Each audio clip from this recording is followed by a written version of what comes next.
할렐루야! 성도 여러분 반갑습니다. 오늘의 말씀은 호세아 14장 1절부터 9절까지의 말씀입니다. 호세아 14장 1절부터 9절까지의 말씀입니다. 이스라엘아 내 하나님 여호와께로 돌아오라. 내가 불의함으로 말미암아 엎드러졌더니라. 너는 말씀을 가지고 여호와께로 돌아와서 아뢰기를 모든 불의를 제거하시고 선한 발을 받으소서. 우리가 수송아지를 대신하여 입술의 열매를 주께 드리이다. 우리가 수의 구원을 의지하지 아니하며 말을 타지 아니하며 다시는 우리의 손으로 만든 것을 향하여 너희는 우리의 신이라 하지 아니하오리니 이는 고아가 주로 말미암아 긍휼을 얻음이니이다 할지니라. 내가 그들의 반역을 고치고 기쁘게 그들을 사랑하리니 나의 진노가 그에게서 떠났음이니라. 내가 이스라엘에게 이슬과 같으리니 그가 백합화 같이 피겠고 레바논 백향목 같이 뿌리가 박힐 것이니라. 그의 가지는 퍼지며 그의 아름다움은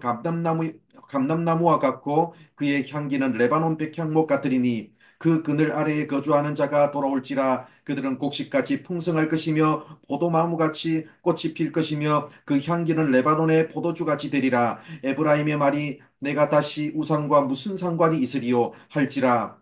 내가 그를 돌아보아 대답하기를 나는 푸른 잣나무 같으니 내가 나로 말미암아 열매를 얻으리라 하리라. 누가 지혜가 있어 이런 일을 깨달으며 누가 총명이 있어 이런 일을 알겠느냐. 여호와의 도는 정직하니 의인은 그 길로 다니거니와 그러나 죄인은 그 길에서 걸려 넘어지리라. 아멘. 오늘 우리가 읽은 말씀은 호세아서의 마지막 장입니다. 호세아가 마지막으로 호소하는 내용은 1절과 2절을 보면 나오는데 하나님께로 돌아오라는 것입니다. 호세아가 줄곧 전했던 메시지는 이제 하나님의 심판을 돌이킬 수 없는 상황이 되었다는 것입니다. 그러나 호세아서를 마무리하는 마지막 장에서 호세아는 심판을 받은 이후라도 하나님께로 돌아간다면 하나님은 회복을 허락하신다고 강조합니다. 2절을 보면 하나님이 원하시는 진정한 회개가 어떻게 이루어져야 하는지 또 어떤 요소가 있는지를 잘 설명하고 있습니다. 첫째, 모든 불의를 제거해 달라는 기도입니다. 이것은 회개하는 자의 신실한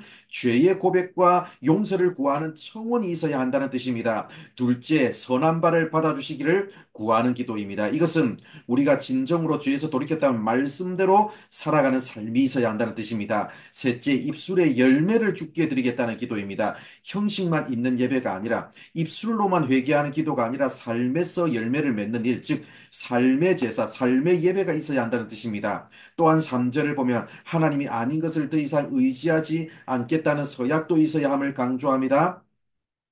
하나님 대신 의지했던 강대국 아수르, 그리고 최첨단 무기였던 말, 또한 손으로 만든 우상을 더 이상 의지하지 않겠다는 서약이 있어야 합니다. 바로 이것이 여호와 하나님께로 돌아온다는 것이 의미하는 바입니다. 이처럼 호세아는 하나님께로 돌아가야 함을 호소하는데 그와 동시에 돌이키는 자들에게 허락해 주실 회복에 대해서도 제시합니다. 4절을 보면 고치고 사랑하리니라는 동사를 통해서 회복을 약속합니다. 5절부터 7절까지는 회복의 모습을 식물 이미지를 통해서 보여줍니다. 하나님이 이스라엘에 내리는 이슬이 되어서 그들은 다시 약속의 땅에서 뿌리를 내리고 백합화, 백향목, 감람나무, 포도나무와 같이 열매를 맺는 삶을 살게 될 것이라고 약속합니다. 마지막으로 구절을 보면 모든 말씀을 정리하면서 호세아는 지혜로운 선택을 하라고 도전합니다. 여호와의 도는 정직하니 의인은 그 길로 다니거니와 그러나 죄인은 그 길에서 걸려 넘어지리라고 말씀하는데 사실 이스라엘이 부요와 평안을 누리던 시절에 심판의 메시지에 귀를 기울이는 사람은 많이 없었을 겁니다. 그러나 그들은 아수르에 의해서 걸려 넘어지고 말았습니다. 그렇다면 이런 안일한 생각은 우리에게도 늘 있는 일 아니겠습니까? 오늘날 이 시대를 살고 있는 우리도 사실 심판의 날은 우리와 너무나 멀다는 생각으로 안일하게 살아가는 사람들이 대부분입니다. 사랑하는 성도 여러분, 북이스라엘처럼 마지막 날이 오지 않을 것처럼 안일하게 살다가 그 길에서 걸려 넘어지는 자가 되지 마시고 잘못된 삶의 길에서 돌이켜서 하나님의 정직한 길을 걸어가는 우리 모두가 되기를 바랍니다. 입술뿐인 기도와 입술뿐인 회개가 아니라 입술의 열매를 삶의 예배를 하나님 앞에 드릴 수 있는 우리 모두가 되기를 바랍니다. 기도하겠습니다.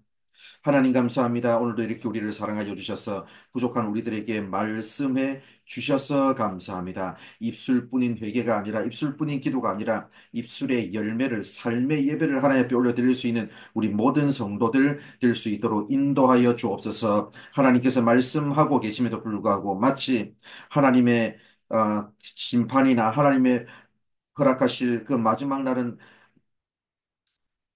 마치 오지 않은 것처럼 생각하며 살아가는 우리들인데 주님, 우리가 깨어서 각성하게 하시고 오늘도 아버지 하나님 말씀 앞에 깨어서 그 말씀 따라서 바른 길 걸어갈 수 있는 우리 모든 성도를 되게 하여 주옵소서. 자만하다가 걸려 넘어지는 성도를 되지 말게 하시고 오늘도 겸손히 하나님의 뜻을 구하며 겸손히 하나님과 동행하는 우리 모든 성도들 되게 하여 주시옵소서. 살아계신 예수님의 이름으로 기도드립니다. 아멘.